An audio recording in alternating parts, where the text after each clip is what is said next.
ونصلي ونسلم على رسولنا الكريم أما بعد. أعوذ بالله من الشيطان الرجيم. بسم الله الرحمن الرحيم. إن الله لا يغير ما بقوم حتى يغيروا ما بأنفسهم.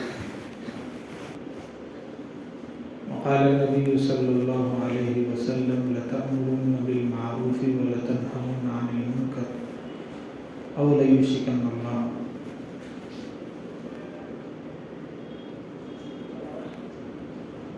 أو كما قال عليه الصلاة والسلام.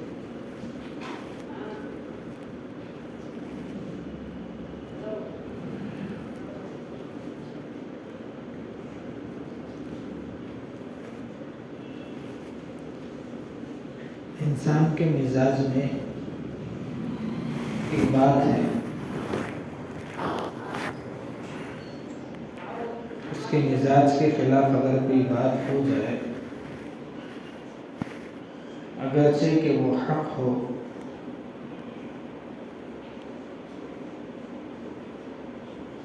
سچ ہو، صحیح ہو،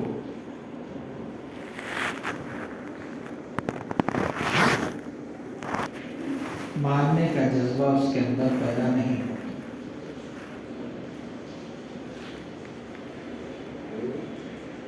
اسی طرح اگر کوئی بات غلط ہو، صحیح نہ ہو، غلط ہو، لیکن اس انسان کے مزاج کے مطابق ہو تو اثر جلدی قبول کرتا ہے.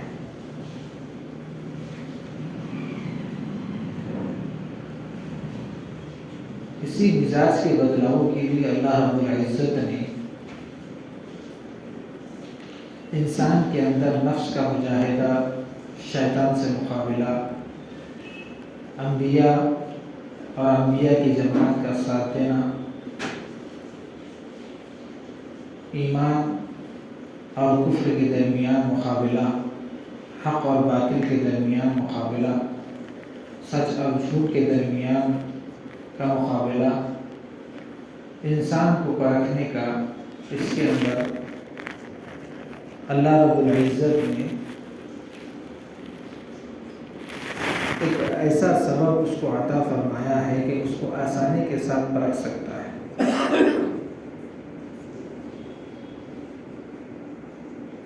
اسی وجہ سے فرمایا گیا ہے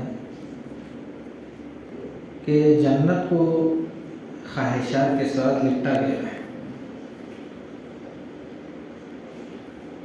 اور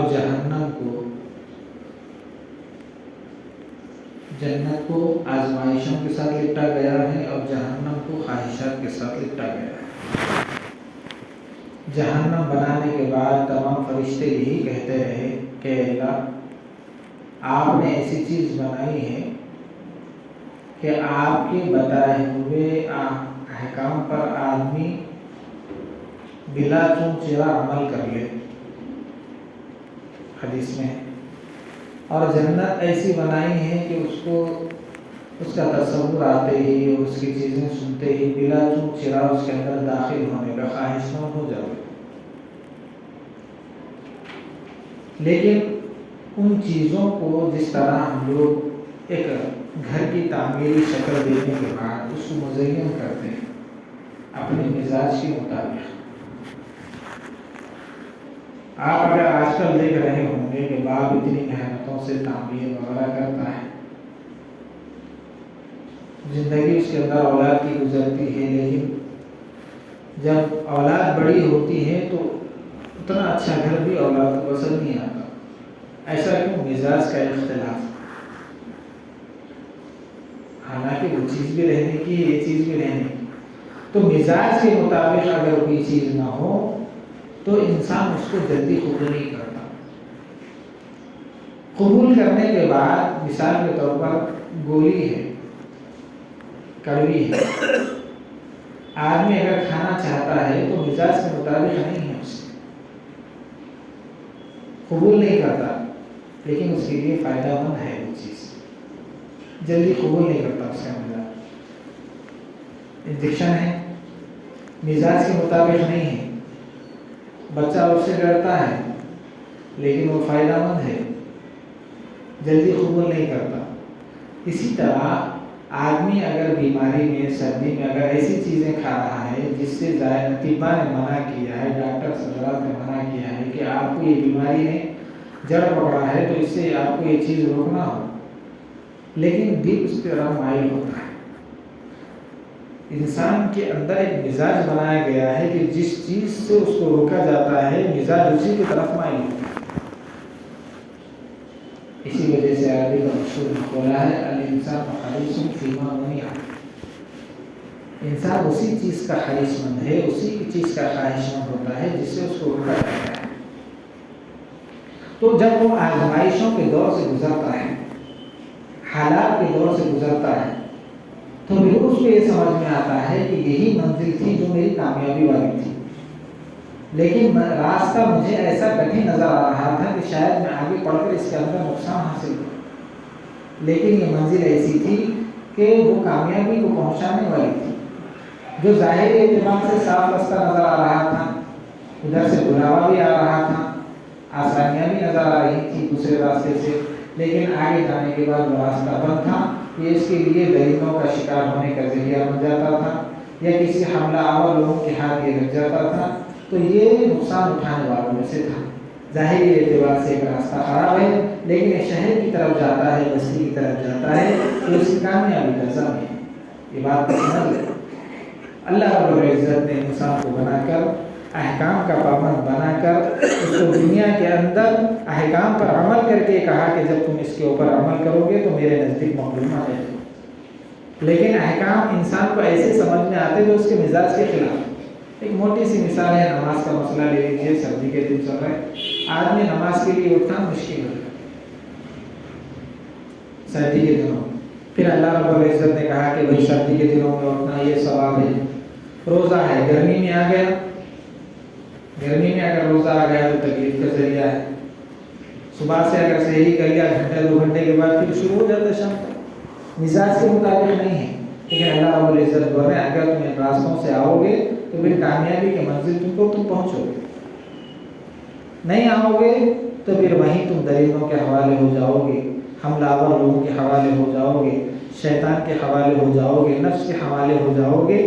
پھر وہاں پر اگر ان چیزوں کے حوالے ہو جاؤ گے تو تم ظاہری اعتبار سے تو ایسا محسوس کرو گے کہ بھائی میں آرام سے ہوں، لیکن آگے چل کر تمہارے لیے وہ چیز نقصان دہ ہے۔ یہ موٹی مثال سے آپ بات کو سمجھ لیں۔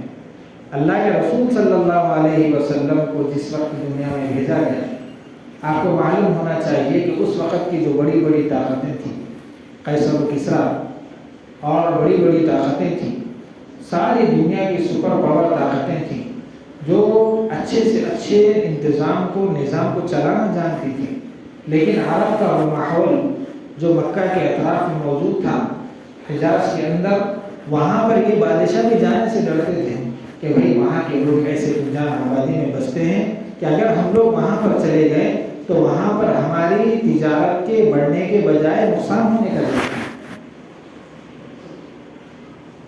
بھائی ایک آدمی کسی کے اوپر یا کسی جگہ کے اوپر اسی وقت نظر رکھتا ہے جبکہ وہ چیز اس کو سامنے فائدہ مند نظر آئے۔ جب وہ چیز نظر نہیں آتی تو فائدہ، مثال کے طور پر ملکوں کے درمیان لڑائی کا مسئلہ ہو گیا، ہمارے خود ہندوستان کا مسئلہ لے لیجیے، انگریز کس وجہ سے آئے کہ بھئی یہاں پر کچھ ان کو یہاں سے کچھ ملنے کا ایک چیز متوقع امید تھی تو اس وجہ سے آئے، وہ لوگ ہٹانا چاہیں، پھر آ کر وہ چیزوں کو انہوں نے آ کر وہ قبضہ جمایا، پھر وہ چیزیں جو ان کو ملنے کی امید تھی شاید ملی ہوگی، تاریخوں میں ہم نے پڑھا کہ وہ لے گئی، بہرحال انہوں نے حکومت کی۔ اسی طرح جو آدمی جہاں سے کوئی چیز ملنے کی متوقع ہوتی ہے، امید ہوتی ہے، تو وہ چیز کے اوپر آدمی نظر رکھتا ہے۔ عرب کے اندر قیصر و کسریٰ کی حکومت ہونے کے باوجود، ساری دنیا کی سپر پاور طاقت ہونے کے باوجود بھی عرب کی طرف نگاہ کرنے سے یہ بڑی بڑی طاقتیں بھی ڈرتی تھی کہ بھئی وہاں پر ہمارا جو فائدہ ہے الٹا نقصان ہو جائے گا، کہ عرب قوم ایک ایسی قوم ہے، ایک ایسی دیہاتی قوم مانی جاتی ہے جو ہمارے نظروں میں ان پڑھ قوم مانی جاتی ہے کہ وہاں پر اگر ہم جا کر وہاں پر ان کے اوپر حکومت بھی کریں گے تو ہمارا مال الٹا برباد ہو جائے گا، وہاں سے کوئی فائدہ حاصل ہونے کا نہیں۔ یہ بات تو ہوگی۔ اس کے بعد وہاں پر آپ غور کر کے دیکھیں گے تو وہاں پر دیکھیے کہ انہوں نے اللہ رب العزت نے وہاں پر اپنے رسول کو ایسے قوم کے اندر بھیجا، بھیجنے کے بعد انہوں نے اپنے مزاج کے خلاف احکام کو مانا، رسول کی ہر بات کو مانا۔ پھر دیکھیے وہاں پر قوم کیسا بدلا ہوا ہے، ایسا بدلا ہوا ہے یہاں تک کہ اللہ رب العزت قرآن میں فرما رہے ہیں وَإِذْ يَمْكُرُ بِكَ الَّذِينَ لِيُثْبِتُوكَ أَوْ يَقْتُلُوكَ أَوْ يَخْرُجُوكَ وَيَمْكُرُونَ وَيَمْكُرُ اللَّهُ۔ اے نبی ہم جانتے ہیں کہ آپ کے پیچھے سازشیں رچ رہے ہیں، آپ کو نکالنے کی سازشیں رچ رہے ہیں، آپ کو مارنے کی فکر میں پڑے ہوئے ہیں، آپ کو دھمکیاں دے رہے ہیں، یہ سازشیں کر رہے ہیں۔ آپ ان سازشوں کی طرف توجہ مت دیجیے، آپ اپنا کام کریے۔ پھر وہ قوم بعد میں سمجھ میں آیا، وہ قوم کہ مزاج کے مطابق اللہ کے رسول جو کام بتائے تھے وہ مزاج کے مطابق نظر آ رہا۔ پھر کچھ عرصہ گزرا، اللہ کے رسول صلی اللہ علیہ وسلم کے ساتھ ہاتھا پائی ہوئی، جنگیں ہوئی، کچھ باتیں ہوئی، بڑی بڑی سازشیں ہوئی، یہود کے ساتھ سازشیں کرے، ان کے ساتھ سازشیں کرے، ایسا ہوا ویسا ہوا۔ پھر بعد میں جا کر کے جب بات سمجھ میں آئی کہ اصل راستہ یہی ہے جو ہم کو کٹھن نظر آ رہا تھا، تو پھر اللہ کے رسول کے ہاتھ میں ہاتھ دے دیا۔ پھر اللہ رب العزت نے ان کو دنیا کے اعتبار سے تو نوازے، دین کے اعتبار سے تو نوازے، دنیا کے اعتبار سے بھی اللہ کے رسول صلی اللہ علیہ وسلم نے فرمایا الائمۃ من قریش، ساری دنیا کی امامت بھی یہیں سے چلی۔ تو آدمی کے مزاج کے مطابق اگر کوئی اللہ کا حکم آتا ہے، رسول کی بات اگر سمجھ میں سامنے آتی ہے کہ میرے مزاج کے مطابق نہیں، تو پھر آدمی اپنے مزاج کو بازو رکھ کر اللہ کے حکم کو لے کر چلتا ہے تو دین اور دنیا کے اعتبار سے آدمی کامیاب ہوتا ہے۔ ایک موٹی مثال۔ اس کے بعد تھوڑا سا آپ نیچے آئیے، تاتائی قوم کو لے لیجیے، ایک بدوی قوم جن کو جینا بھی نہیں آتا، جن کو کھانے کا سلیقہ بھی نہیں، زندگی کا طریقہ بھی نہیں، لیکن انہوں نے آزمائش کے دور سے اپنے آپ کو گزارا۔ پھر ان کو یہ بات سمجھ میں آئی، سمجھ میں آنے کے بعد جب کٹھن حالات سے جب وہ گزرے، مزاج کے مخالفت میں اپنے آپ کو گزارا، تو پھر اللہ رب العزت نے جو تھی تاتائی قوم، تو ایسے ہوتا ہے۔ تو ایسے ہی جب آدمی اپنی خواہشات کے مطابق سکون سے رہے گا، ہر چیز میں رہتے ہوئے اگر زندگی گزارنے کا خواہش مند ہے تو پھر وہ دنیا کو بھی نہیں لگتا، دین کو بھی نہیں، کہ بھائی بیٹھے بیٹھے میرے کو یہ چیز مل جانا، ہمارے جو خواب ہیں پورے ہو جانا، یہ ساری چیزیں۔ بھائی یہاں پر بیٹھ کے اگر آسمان کو خواب دیکھ رہے تھوڑے ہو جائے، اس چیز کے لیے کچھ چیز کرنا پڑتا ہے۔ دیکھو دنیا کا معاملہ اپنی جگہ، آخرت کا معاملہ اپنی جگہ۔ اسی وجہ سے فرمایا گیا ہے باطل قومیں جو آج کل ترقیات کی دوڑ میں ہیں اور ترقیات کی دوڑ میں بھی ہیں، اور ہماری نظر میں وہ لوگ ترقی کے اونچے عہدوں پر فائز ہیں، ہم کو نظر آ رہا ہے۔ ایک بات ذہن میں رکھو، اگر باطل قوم بھی حق کے راستے سے اگر محنت کرتی ہے تو اللہ رب العزت ان کو دنیا میں کامیابی دیتا ہے۔ باطل قوم اگر حق کے راستے سے محنت کرتی ہے تو بھی اللہ رب العزت ان کو کامیابی دیتا ہے، اگر حق والے باطل کے راستے سے کریں گے تو اللہ نے ان کو ناکام کر کے بتاتا ہے۔ یہ اصول ہے دنیا کا۔ آج جو ہم ترقی دیکھ رہے ہیں تو ہم یہ سمجھ رہے ہیں کہ بھائی وہ تو ترقی کر گئے، وہ ایسے ہو گئے۔ آپ اخلاقیات کے اعتبار سے لے لیجیے، ایک ہمارے استاذ کا خود واقعہ ہے کہ وہ ایک مرتبہ جاپان کے ایک اسکول میں، تو وہاں کا جو ماسٹر تھا، ہیڈ ماسٹر، وہ ساتھ میں بٹھایا، دیکھیے بھائی آپ تو بھارتی آدمی ہیں، ہمارے ساتھ بیٹھ جائیے۔ بیٹھنے کے بعد دیکھا تو وہ ایک بسکٹ کا کوڑا نکال کے اس کے اندر سے بسکٹ خالی کر دیا۔ بسکٹ خالی کرنے کے بعد وہ لے جا کر وہاں پر میدان میں رکھ دیا اور کہا کہ دیکھیے یہاں پر 2 منٹ کے بعد یہ کوڑا رہتا ہی نہیں ہے۔ ابھی وہ بتا رہے تھے کہ ہم رکھے کی کرسی بھی بیٹھ کے نہیں آئے تھے، وہ پرنی اٹھا کر کے بچے کچرے دان میں ڈال دیا۔ یہ تہذیب ان کی ہے یا ہماری؟ یہ بتائیے۔ ٹرین کا واقعہ بتاؤ، ایک صاحبہ کھڑی ہوئی ہے، ہمارے استاد پوچھے کیا ہوا، تو کہا کہ بھائی دراصل بات یہ ہے کہ ٹرین میں لکھا ہوا رہتا نا کہ بھائی اسٹیشن کے اوپر جو ہے نا گندگی کرنا منع ہے، تو یہاں پر گندگی نہیں کر سکتے، لہٰذا آگے چل کر اگر کریں گے تو پانی وغیرہ بہا نہیں سکتے، تو لہٰذا میں جو ہے واش روم کے لیے گئی تھی، جانے کے بعد ایسا ہوا کہ پلیٹ فارم آ گیا، ایک اسٹیشن آ گیا، تو میں وہاں پر پانی نہیں بہا سکتی، اسی وجہ سے میں کھڑی ہوئی ہوں کہ پھر اگر یہ پلیٹ فارم آگے چلا گیا تو میں پانی بہا دوں۔ ہمارے پاس بھی لکھا ہوا ہے، وہاں پر بھی ہیں، لیکن باطل قومیں اگر حق کے راستے سے اگر آئیں گی تو پھر ترقی اللہ رب العزت ان کو دے گا۔ حق والے اگر باطل راستے سے اگر جائیں گے تو پھر ان کو ناکام کر کے اللہ میں دنیا میں بتائے گا۔ آخرت کا معاملہ الگ ہے، ایمان کے اعتبار سے ہم کامیاب ہیں، اللہ اور اس کے رسول کو ہم اللہ رب العزت ماننا، ہمارا رب ماننا، ہمارا رسول ماننا، یہ ہم اس کے اعتبار سے کامیاب ہیں۔ لیکن دنیاوی میں اعتبار سے اگر ہم ہر چیز مزاج کے مطابق ہو، ہمارا کام مزاج کے مطابق ہو، ہمارا کھانا مزاج کے مطابق ہو، اللہ ایسا کہیں نہیں کر دیتا کہ بھائی ہم اللہ کو مان رہے ہیں، ساری نمازیں پڑھ رہے ہیں، ساری چیزیں کر رہے ہیں، پھر بھی ہماری چیز کیوں نہیں ہو رہی؟ کہا کہ بھائی آدمی کے مزاج کے مطابق اگر کوئی کام آ رہا ہے تو اس کو برداشت کرنا پڑے گا، تبھی تو جا کر پھر اللہ رب العزت اس کے لیے راستے کھولے گا۔ اللہ کے رسول صلی اللہ علیہ وسلم حضرت خباب رضی اللہ تعالیٰ جس وقت کعبۃ اللہ کی زندگی ہے، اللہ کے رسول صلی اللہ علیہ وسلم کی بیان نہیں کر سکتے۔ حضرت خباب جسم کو چینیوں سے تیروں سے چینی کیا گیا۔ حضرت سمیہ جو اسلام کی سب سے پہلے شہیدہ ہیں، ان کی شہادت، ان کی آزمائش، ان کے اپنے نفس کے خلاف مجاہدے، صرف اتنا کہہ دو کہ تم نبی کو نہیں مانتے، خالی الفاظ بولو ہم تم کو چھوڑ دیں گے، لیکن ان حالات میں بھی، آزمائشوں میں بھی، تکالیف میں بھی وہ حق پر جمی رہیں، تو پھر اللہ رب العزت نے سارے دنیا کا امام ان کو بنا کے بتایا، یہاں تک کہ رضی اللہ عنہ و رضوان کا ٹائٹل بھی دیا، قرآن میں دیا۔ تو اسی وجہ سے کہا گیا ہے کہ دنیاوی اعتبار سے بعض مرتبہ آدمی کے مزاج کے مخالف حالات آ جاتے ہیں، اس سے آدمی کو گھبرانا نہیں چاہیے،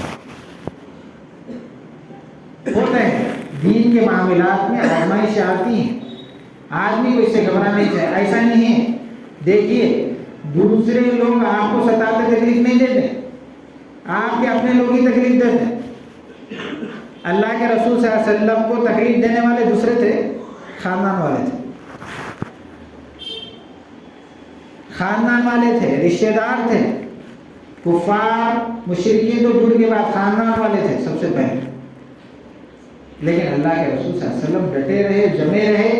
اس کے بعد پھر ایک وقت ایسا بھی آیا کہ اللہ کے رسول صلی اللہ علیہ وسلم بازار کا بول کے گئے کہ بھائی تو وہاں بیٹھا ہوگا، کل میں وہاں، تو میری جگہ کھڑا ہوگا، میں وہاں بیٹھا ہوں گا۔ اللہ کے رسول بتا رہے ہیں کہ کل میں وہ کرسی پر بیٹھا ہوں گا، پھر کھڑا ہوگا، ایک وقت آئے گا۔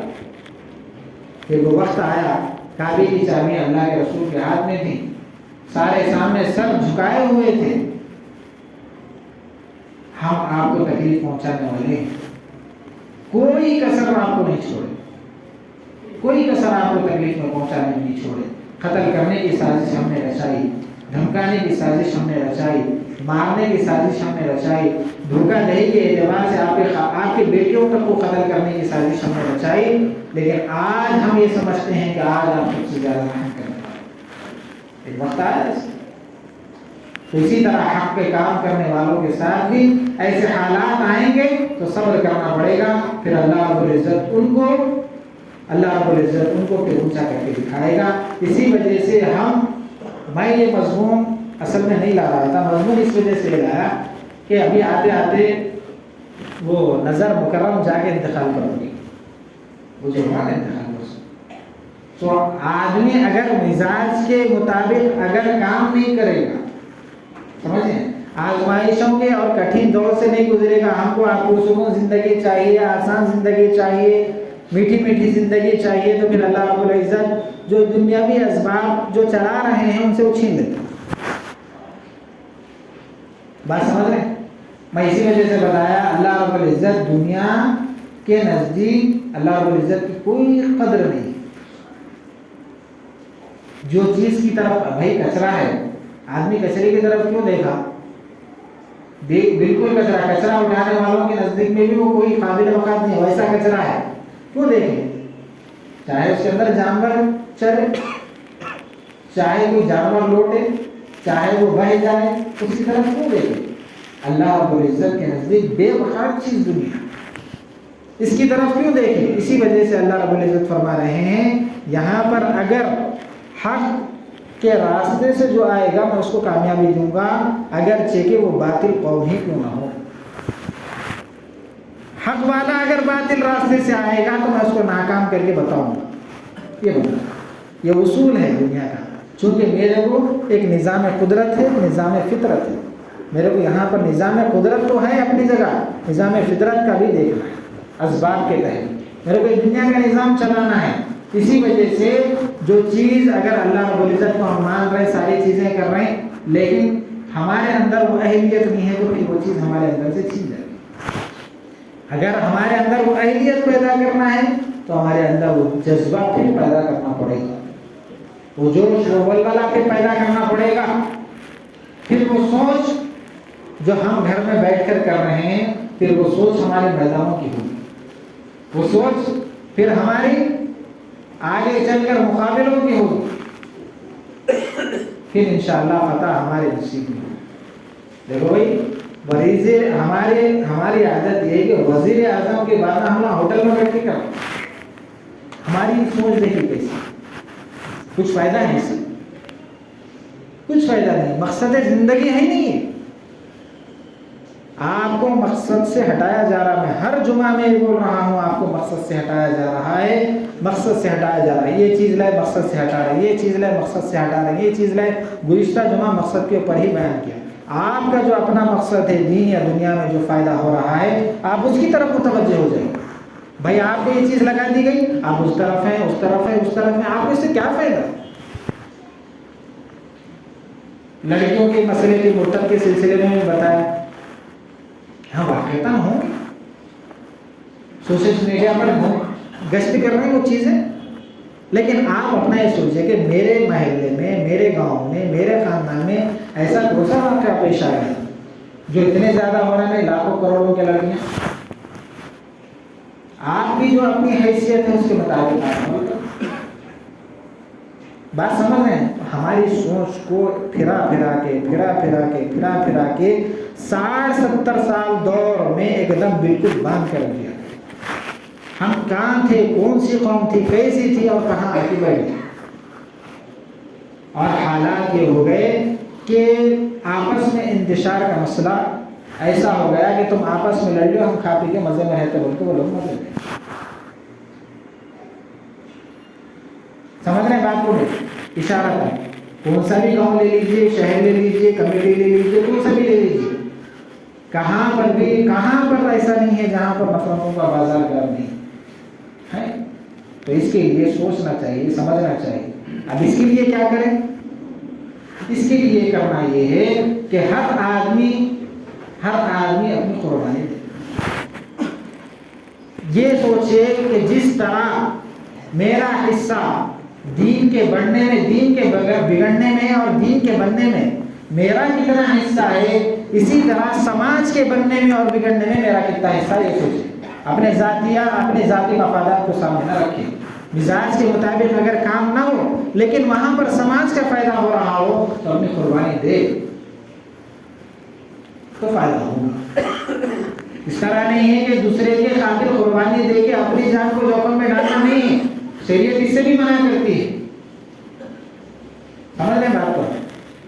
بھائی آپ ایسا نہ ہو کہ سامنے والا مار رہا ہے تو مار کھاؤ ثواب ملے گا، آپ کے اوپر ظلم کرو، نہیں، ظلم کا سہنا بھی ظلم ہے۔ اسی وجہ سے فرمایا کہ آدمی کے مزاج کے مطابق کوئی کام کا ہو رہا ہو لیکن وہاں پر سماج کا فائدہ ہے یا ہمارے دین مذہب کا فائدہ ہے تو آدمی کو قربان دینا پڑے گا، نہیں ہے تو پھر آپ ڈٹ کر جم کر رہو، چاہے آپ کے مزاج کے مطابق کوئی بھی آ جاؤ، پھر وہاں پر اللہ کی مدد اور نصرت وہاں پر اترے گی۔ ظاہری اعتبار سے آپ کمزور شمار کیے جاؤ گے، لیکن ایک وقت ایسا آئے گا کہ آپ حق کا جھنڈا لے کر، کامیابی کا جھنڈا لے کر لوگوں کے سروں پر حکمرانی کرنے والے ہوں۔ اب یہ بات اگر میں تفصیل سے کروں تو گھنٹوں ہو، اسی وجہ سے مختصراً یہی کہتا ہوں کہ بھئی ہر وقت آدمی یہ دیکھے کہ میرے دین کے بننے میں اور بگڑنے میں میرا کتنا حصہ ہے، سماج کے بننے اور بگڑنے میں میرا کتنا حصہ ہے۔ میرے مزاج کو دخل نہ دو، قربانی دو۔ میرے قربانی کے خاطر کئی لوگوں کی زندگی بن سکتی ہے، سنور سکتی ہے۔ تو اسی وجہ سے کہا کہ آج بھی مسلمانوں کے اندر نظام چلانے کی، انتظام سنبھالنے کی اہلیت ہے، لیکن شرط یہ ہے کہ ہر آدمی اپنے خاطر اپنے مطابق قربانی دے، اسی وقت نظام سنبھال سکتا ہے۔ ہر جگہ مشورہ، ہر جگہ مشورہ، ہر جگہ ہر آدمی میرے سے چاہے پوچھنا، تو اس سے نظام کا ٹکراؤ ہو جائے، کام نہیں ہوتا۔ تانڈور کی مثال باہر دی جاتی تھی، آج وہی مثال دوسری دے، ظہیر آباد، گلبرگہ، جہاں جہاں پر بھی میں سفر کروں، بیانات ہو رہا ہوں، تو یہی کہہ رہے ہیں کہ آج سے 10 سے 15 سال پہلے تانڈور کی مثال دی جا رہی ہے، لیکن آج تانڈور کا ماحول کیا ہو گیا، کھل کے بولو۔ اسی وجہ سے ہر آدمی یہ کرے کہ دیکھیں کہ میرا سماج کے بننے اور بگڑنے میں میرا کتنا حصہ ہے۔ اگر آپ نہیں کر سکتے تو آپ کا جس سے تعلق ہے، آپ ان کے ذریعے سے ان کو راہ راست پر لا۔ بھائی اگر وہ غلط کام کر رہا ہے تو ایسا مت کرو، اس کا ہاتھ پکڑ کے کھینچو، ایسا نہیں کرو، ایسا کرو۔ لیکن آپ ایسا نہیں کریں گے تو یہ ہماری جو ساری چیزیں ہونی، پہلے والے جو قربانی دے کر گئے ہیں، ہم اس کو اچھی نظروں سے، اچھی نگاہوں سے ہمارے سامنے ہیں گے، لیکن ہم یہ چیزیں اگر نہیں کریں گی تو بعد آنے والی نسل کے لیے یہ چیز اطمینان بخش نہیں ہوگی، وہ لوگ ہر وقت بے چینی کا شکار رہیں گے۔ آدمی ایمان کے اوپر اور اللہ رب العزت کے احکامات کے اوپر اور نبی کی لائی ہوئی شریعت کے اوپر اطمینان کے ساتھ اسی وقت چل سکتا ہے جبکہ کچھ ظاہری اعتبار سے سکون کا ماحول بھی ہو۔ سکون کا ماحول نہیں ہے تو نہیں کر سکتا۔ تو اس کے لیے یہ جو چیزیں بتائی جا رہی ہیں، اس کے اندر ہم غور کریں۔ اللہ رب العزت ہمارے اور ہمارے قوم کی اور ہمارے ایمان کی، ہمارے نسلوں کی ایمان کی حفاظت فرمائے۔ وآخر دعوانا الحمدللہ۔